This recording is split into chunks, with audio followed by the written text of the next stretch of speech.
Let me tell you about that magnificent episode in human history. Commune de Paris. The story starts with stupidity.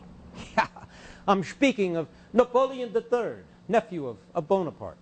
He was a buffoon, a stage actor, smiling to the crowds while 16 million French peasants lived in blind, dark hovels, their children dying of starvation.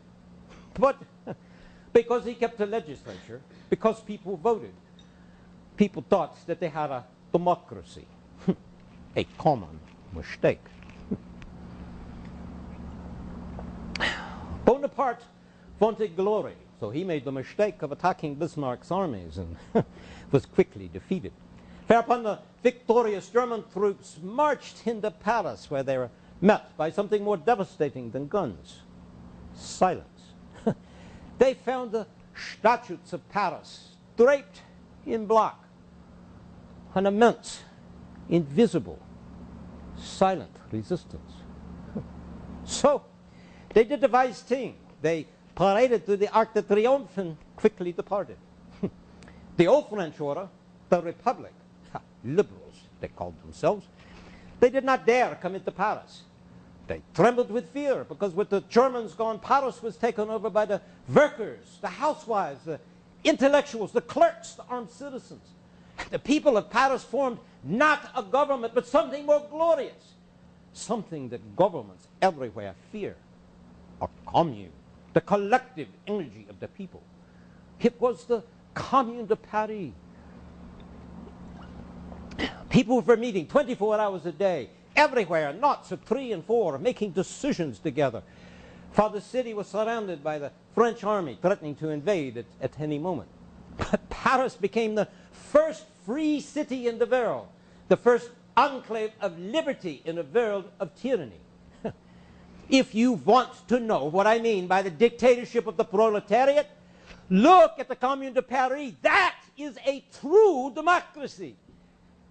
Not the democracy of England or America, where elections are circuses, where people are voting for one or another guardian of the old order, where whatever candidate wins, the rich go on ruling the country. It was the Commune de Paris. It only lived for a few months, but it was the first legislative body in history to represent the poor. Its laws were for them. It abolished their debts and postponed their rents. And it forced the pawn shops to return their most necessary possessions. Their leaders refused to take salaries higher than the workers. They shortened the hours for bakers and planned how to give free admission to the theaters for everyone. And the great Courbet himself, whose paintings had stunned Europe, presided over the Federation of the Artists.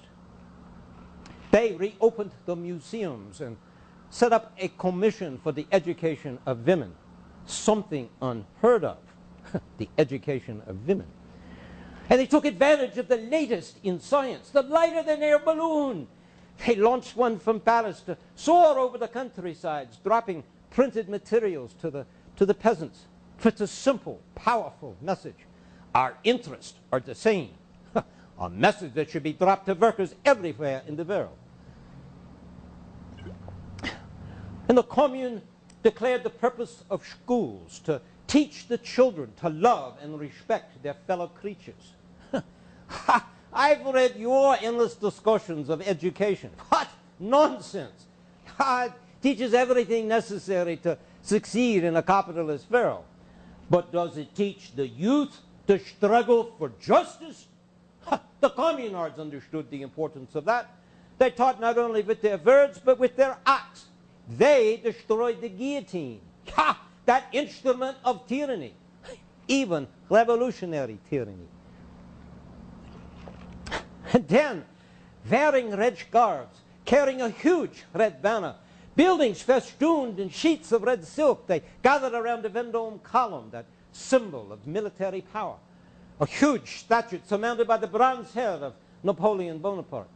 A pulley was attached to the head, capstan turned, and the head came crashing to the ground. And people climbed over the ruins. A red flag now floated from the top of the pedestal. Now it was a pedestal not of one country, but of the whole human race. Men and women watching wept with joy. That was the Commune. The streets were always full. Discussions were going on everywhere. People shared things. They seemed to smile more often. Kindness ruled. And the streets of Paris were safe without police of any kind. That is socialism. Of course, that example of the Commune could not be allowed. So the army of the Republic marched into Paris and commenced the slaughter. The leaders of the Commune were taken to the Père Lachaise cemetery and lying against the stone walls and shot. Altogether, 30,000 people were killed. Ha! The Commune was crushed by the wolves and swine, but it was the most glorious achievement of our time. They feared the Commune. It was dangerous. It was too inspiring an example for the rest of the world, so they drowned it in blood. Independencia o nada, comuna o nada.